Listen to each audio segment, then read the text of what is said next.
Sennheiser are one of the leading brands in audio and offer an extensive range of premium audio products.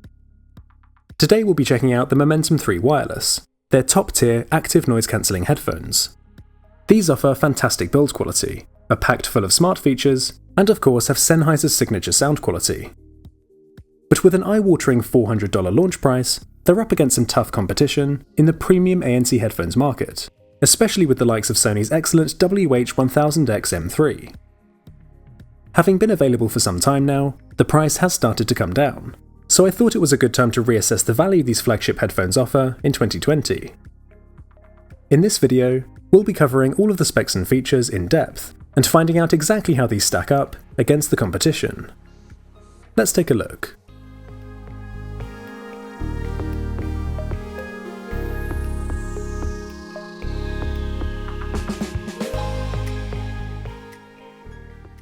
I want to start off with the carrying case and the accessories, because right from the unboxing experience, you get the sense of premium quality. The carrying case is one of the nicest and most well-made I've come across with wireless headphones, sporting a tough grey fabric exterior and a padded interior. It's not a hard shell case, but the top and bottom panels are reinforced to offer decent protection.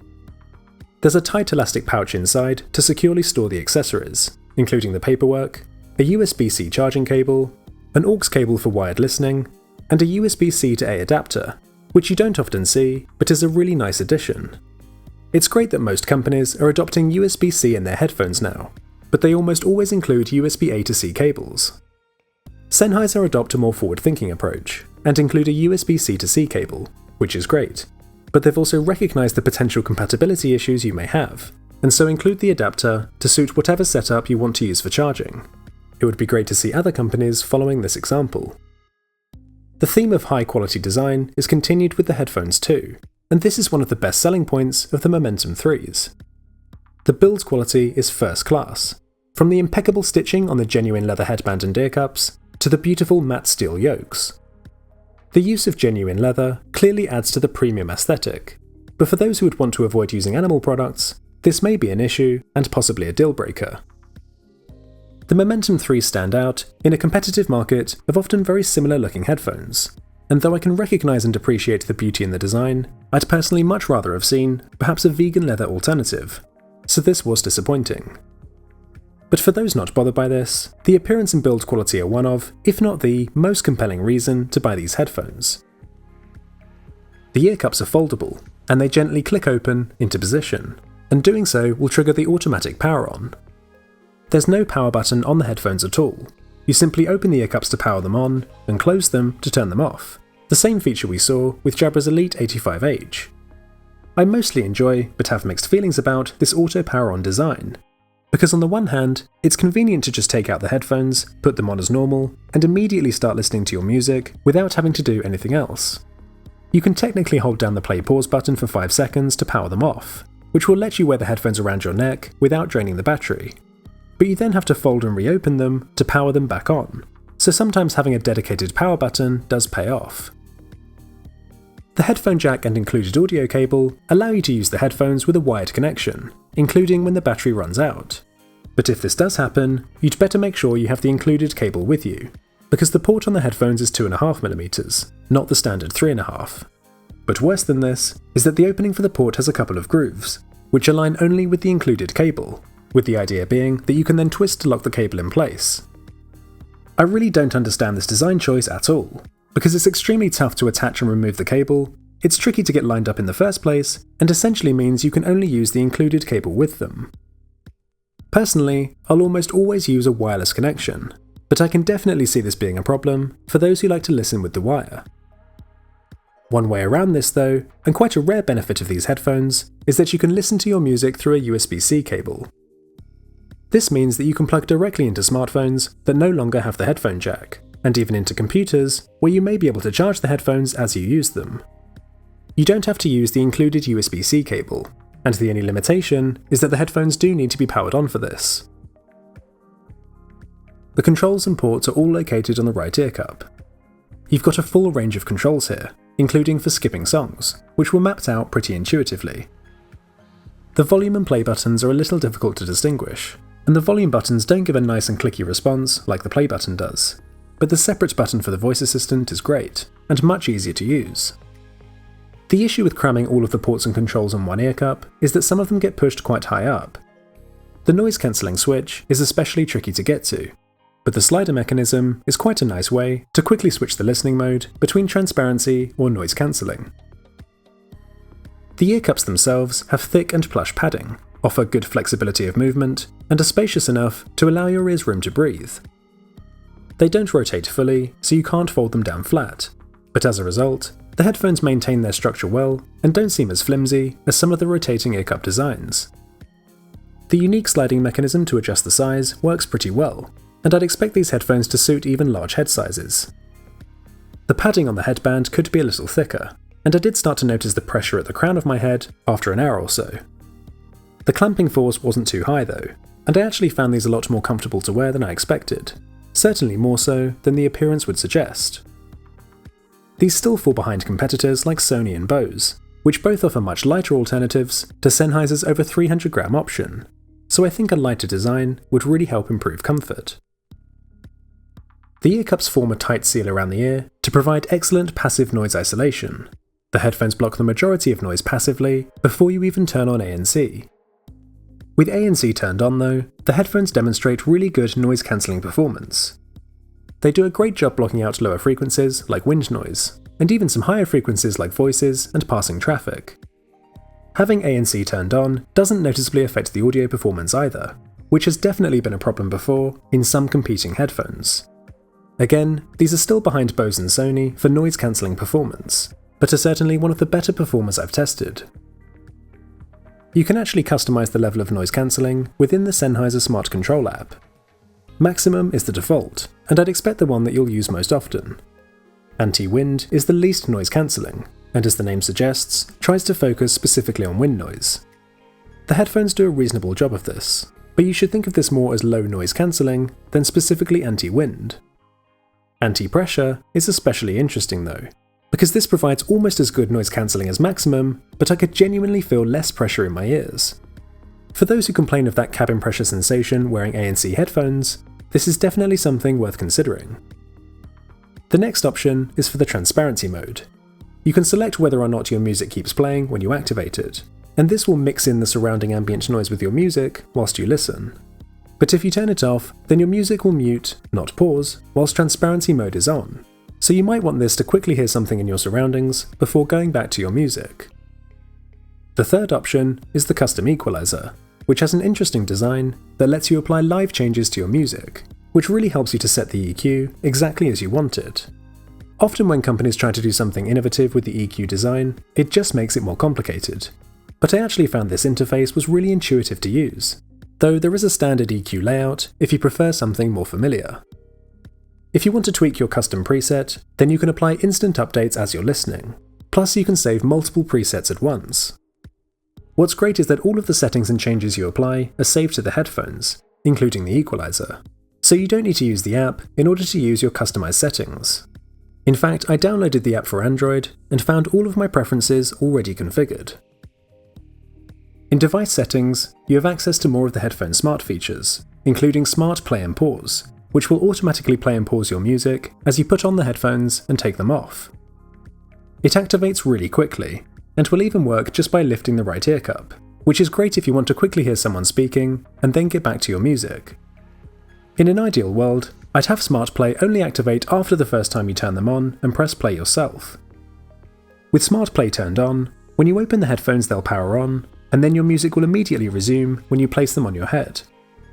During testing, I sometimes had the music blaring out at a deafening max volume, even though I was listening at medium volume levels the time before.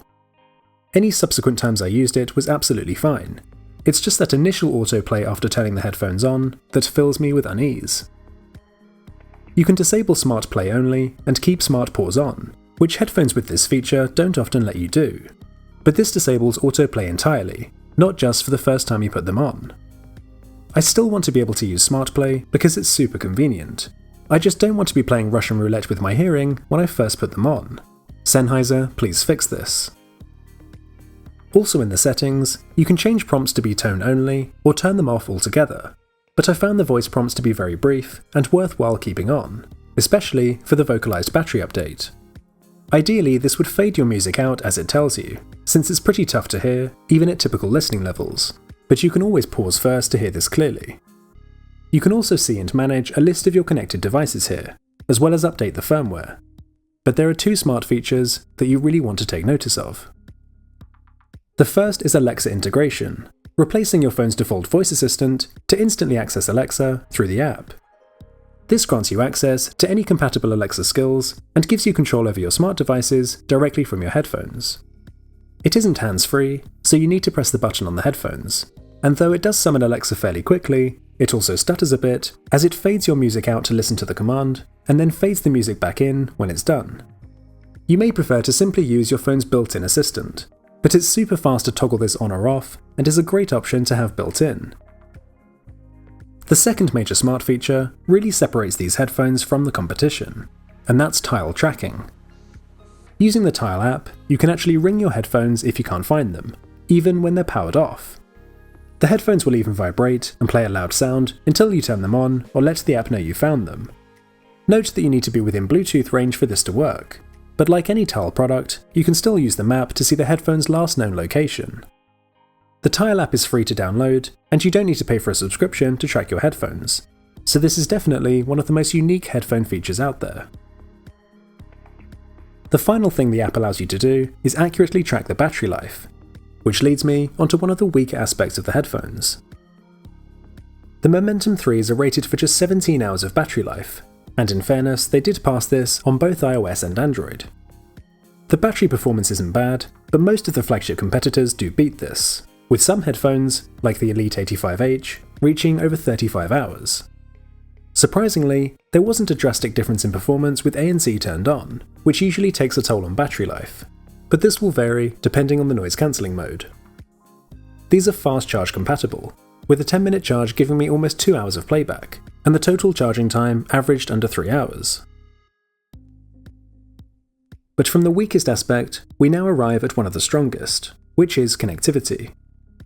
These use the latest Bluetooth 5, and as you'd expect from a flagship, gave a really stable connection throughout my entire home. There's no latency at all on Android for watching videos, and this is helped by an extensive codec support that includes aptX low latency. With YouTube on iOS devices, you can see it's not quite as good, but you really have to be looking for it to notice.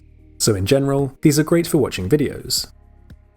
You've also got NFC, so Android devices compare much faster, but it isn't clear exactly where you need to hold the phone, and the headphones need to first be in pairing mode for this to work, so it's not quite as instant as I'd hoped.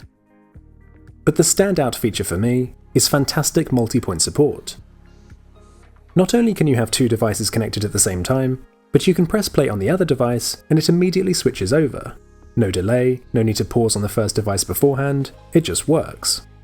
Smart Auto Pause works for whatever device is playing music at the time, but the voice assistant stays with the first device, which is often preferred since you can stay synced with a main device for notifications, but have a second for the audio source. This is the best example of multi-points I've ever experienced, so the Momentum 3's connectivity was definitely a high point and a big advantage over Sony's M3s. The Momentum 3s performed really well for making phone calls, and in a quiet room sounded almost as clear as speaking directly into my phone, just a little bit quieter. There's no mention of whether the noise-cancelling mics are used to help isolate your voice, but they still do a reasonable job of minimising outside noise like passing traffic. Using the headphones by a busy road, you can definitely hear the passing cars, but my voice remained reasonably clear, so the phone call performance was pretty good overall. Moving on to audio quality, as you'd probably expect, these headphones sound really good. The sound is really rich and detailed, with good clarity and an excellent soundstage. I think the audio is more balanced compared to the more bass-focused sound of Sony's M3s, but you can definitely get the bass really thumping using the custom equalizer. The headphones can get really loud too, and my typical listening volume was around 50%. The one criticism I have is that I find the vocals to be a little recessed, and I couldn't find a way to bring them forward without compromising other frequencies. but this really is nitpicking, and the Momentum 3 sound quality is truly superb. So now it's time to talk about the price, because clearly these are fantastic headphones, but they're really held back by that huge price tag. Having been available for approaching a year now, they're still selling at their initial price of $400 on Sennheiser's website, but in the UK, this has now dropped down to £315. In fairness, I have seen some deals bringing these down to around $300, but even so, these are one of the most expensive ANC headphones you can buy. As great as these headphones are, I think the pricing makes it difficult for them to compete against cheaper rivals. I've made a lot of references to Sony's WH-1000X M3 headphones, but it's hard not to when these are widely considered, including by myself, to be the best ANC headphones you can buy, and these are cheaper than the Momentum 3s. Sony's headphones have a longer battery life, are more comfortable, and have much better ANC performance. So this begs the question, why would you buy the Momentum 3s instead? And there are some legitimate reasons to do so. The main reason is of course the superb build quality and luxury materials, and if you're looking for a unique and premium design, I can understand this might be worth spending more for. You've also got little extras like the unique tile tracking feature, and best-in-class multi-point connectivity, which those of you using a multi-device setup may find appealing. This is more of a style over substance kind of purchase, but as long as you're aware of that going into this, you should feel like you're getting your money's worth. I personally couldn't recommend a product that uses genuine leather, but even looking at these more objectively, I think they could do with a big price drop before they really fulfill their potential to be a great value pair of ANC headphones. With the recent announcement of Sony's new Mark IV headphones, the competition is only increasing, and you'd also expect the Mark IIIs to drop in price even further. For Sennheiser, a new model may well be on the horizon, and the launch price will be a big factor in determining their future success. Thanks a lot for watching, and I'll see you in the next one.